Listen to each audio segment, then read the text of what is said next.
Hello friends, this is Basuraj Beningumli coming out with my third video on carbohydrate metabolism. Today I will be discussing about HMP shunt pathway. HMP shunt pathway is hexose monophosphate shunt pathway, or it is also called as pentose phosphate pathway, because pentose sugar are being produced in this or synthesized in this pathway. That's why it is also called as pentose phosphate pathway or Warburg-Dickens-Lippmann pathway, and it is the alternative pathway for glucose metabolism. Around 10% of the glucose molecules are being oxidized through this pathway, and around 90% of the glucose molecules are being oxidized through glycolytic pathway. So, and also this pathway produces reduced NADPH and also pentose phosphates for nucleotide synthesis, which are being used for nucleotide synthesis. And this pathway occurs in erythrocytes, liver, testes, ovary, lens, as well as in cornea. So the pathway is divided broadly into two phases, that is oxidative phase and non-oxidative phase.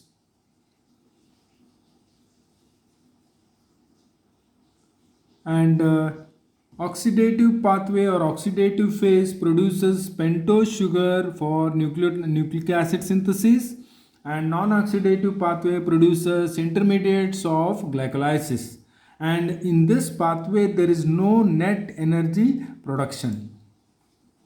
Coming to the reactions of this HMP shunt pathway, just a minute, I'll use the pointer so that and the first step is 6 glucose molecules. 6 glucose molecules will enter. 6 glucose molecules will enter this HMP shunt pathway. So all the intermediates formed will be 6 molecules. It is understood. We will not write it as 6 glucose, 6 phosphate, 6 lactone like that. So all the intermediates will form will be 6 because 6 molecules are entering.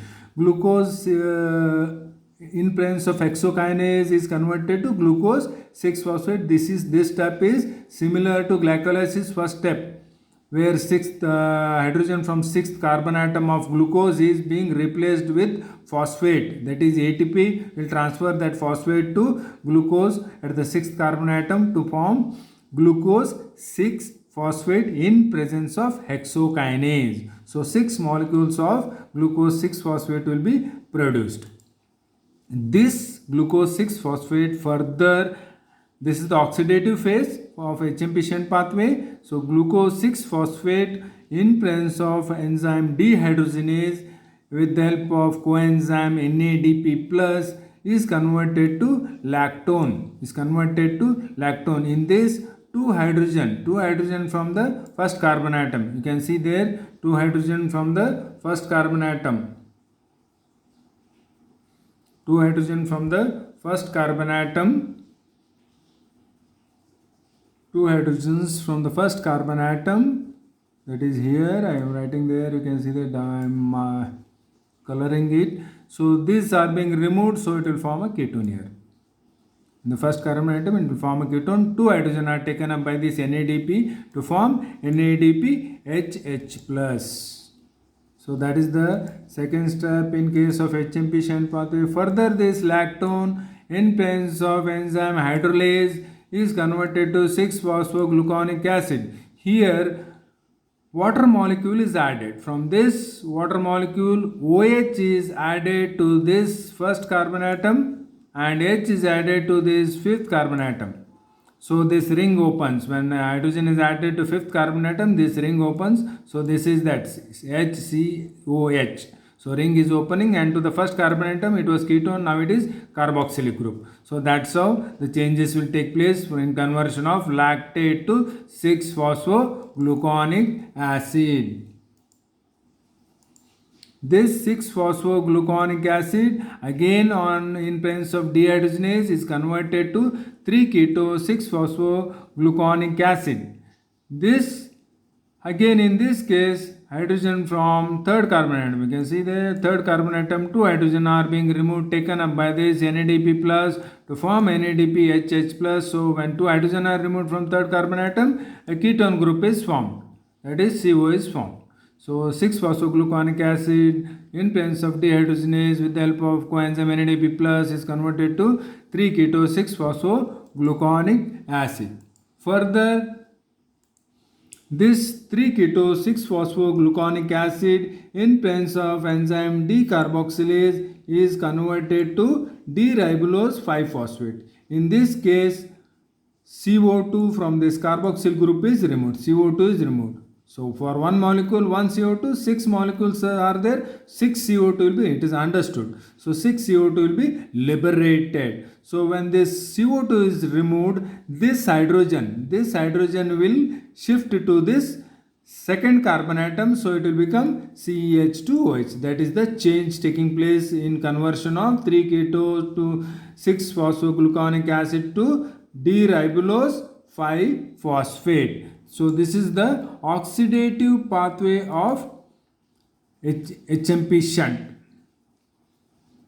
In case of non-oxidative pathway, this D-ribulose on epimerization is converted and isomerization is converted to xylulose and ribose. This D-ribose on epimerization is converted to xylulose, on isomerization it is converted to ribose phosphate. In case of epimerization, what happens? D-ribulose on movement of this OH, this OH will move from right side to left side and hydrogen will move from left side to right side. So there is a change. It is changing. Hydrogen from left is moving to right and OH is moving from right hand side to left hand side. So that change is epimerization in only one carbon atom. So on epimerization it will form 4 molecules of xylulose. 6 molecules are there, 4 molecules are converted to xylulose. And in case of isomerization what happens? This hydrogen from the first carbon atom, CH2OH is there, H2, this H2 is being shifted to this ketone. So that will form CHOH.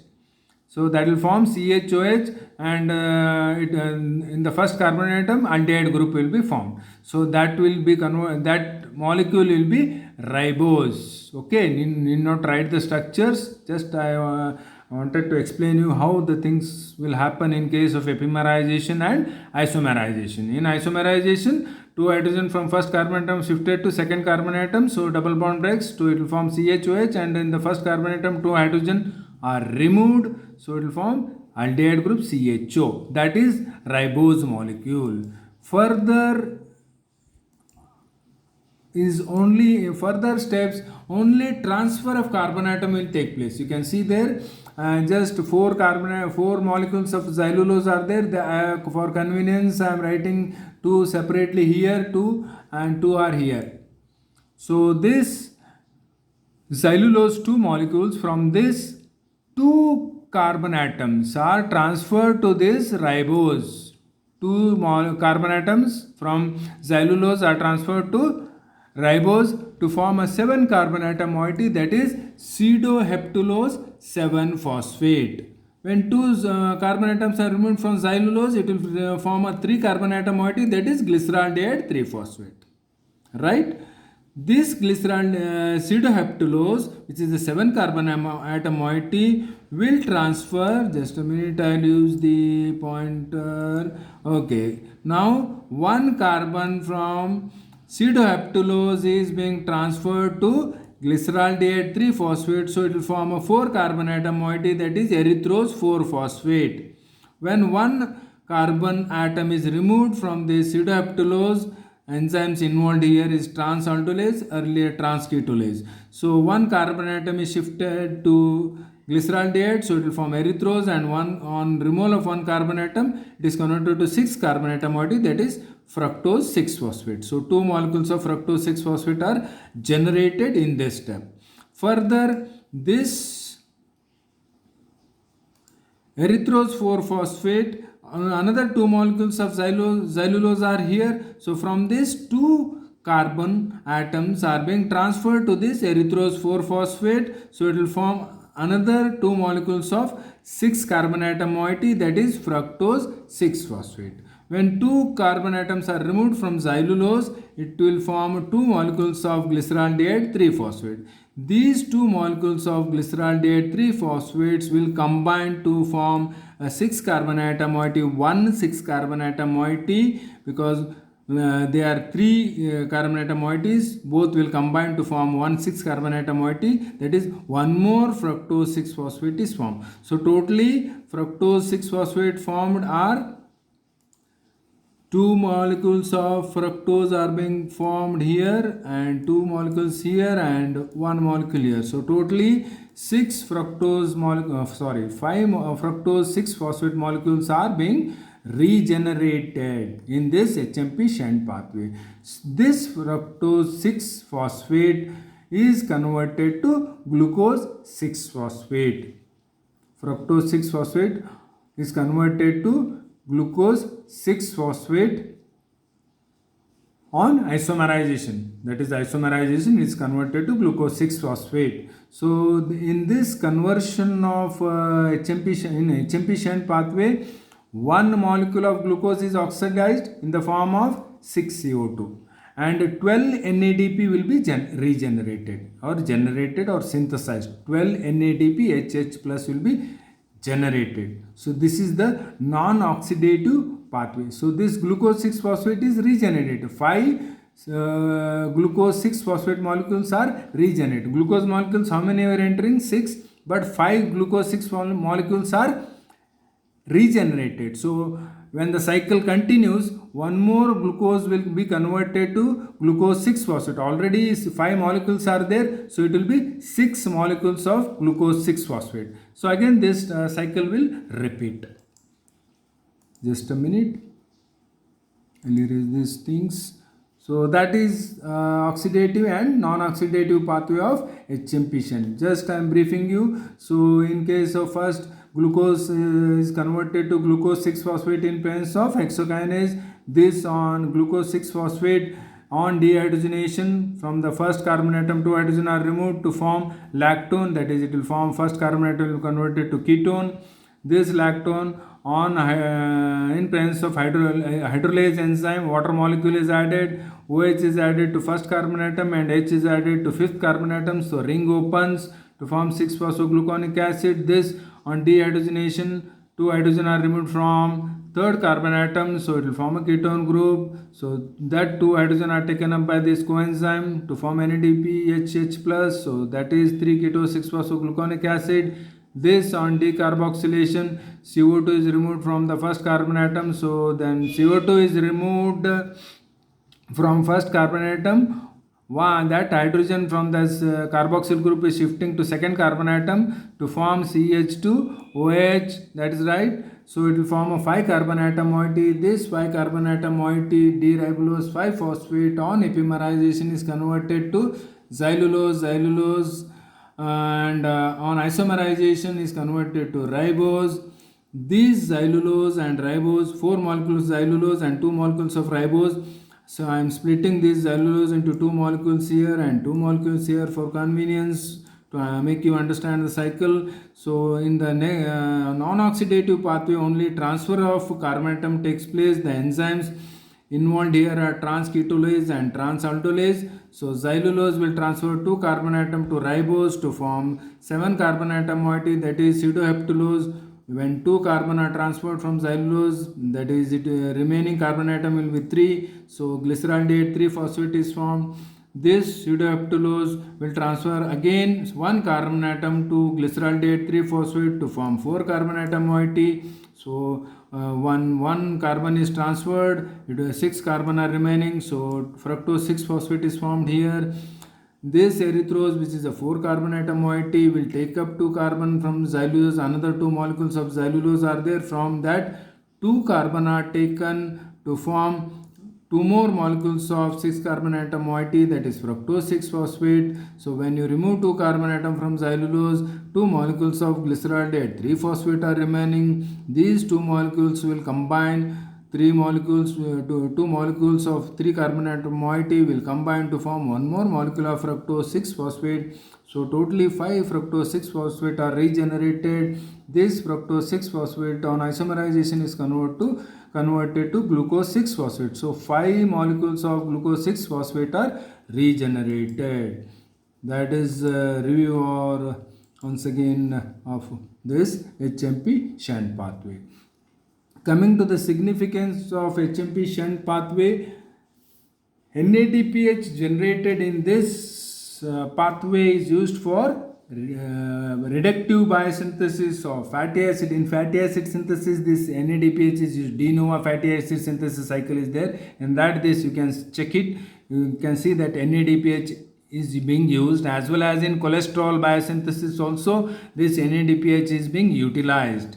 And also NADPH is acting as a free radical scavenger. Scavenging means removing. So these free radicals are toxic compounds. They will damage or destroy the DNA, proteins, fatty acids. So they are damaging, they are destroying. So for that these free radicals should be inactivated. So this NADPH is being this free radical scavenging is done by this inactivation of the free radicals is done by different enzymes like superoxide dismutase, and peroxidase is another enzyme which is being inactivating these free radicals, and glutathione reductase is also with the help of NADPH. These enzymes will utilize NADPH for inactivating the free radicals.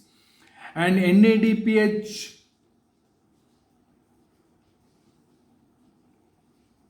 generated will prevent methemoglobin formation. This methemoglobin formation keeps the hemoglobin in reduced form, ferrous state. Otherwise, in methemoglobin formation, that is ferrous is converted to ferric. So NADPH generated will prevent that conversion of ferrous to ferric. So that's how it will prevent methemoglobin formation. And detox, it is also used in detoxification of drugs by NADPH. NADPH is also helpful in detoxifying the drugs in the liver, as well as in case of the higher concentration of NADPH present in the eye will help for preserving the transparency of the lens. So higher concentration of NADPH indicates that it is clear vision, more clear vision. That's how we can relate it. And NADPH required for bactericidal activity, macrophage bactericidal activity. This NADPH is required for production of reactive oxygen species, ROS, reactive oxygen species, which by oxygen species by macrophages, which will kill the bacteria. That's how it is having bactericidal involved in bactericidal activity. NADPH is also involved in maintaining the integrity of erythrocyte, that is RBC. NADPH is required by RBC to keep the glutathione in a reduced state. So the reduced glutathione will detoxify the peroxides and free radicals formed within the RBC. So for that NADPH is required, and also the pentose sugar molecule, that is ribose and deoxyribose, which are produced required for DNA synthesis. Thank you for watching my video. Please subscribe to my channel, and I'll be coming out with the next video very soon. Thank you.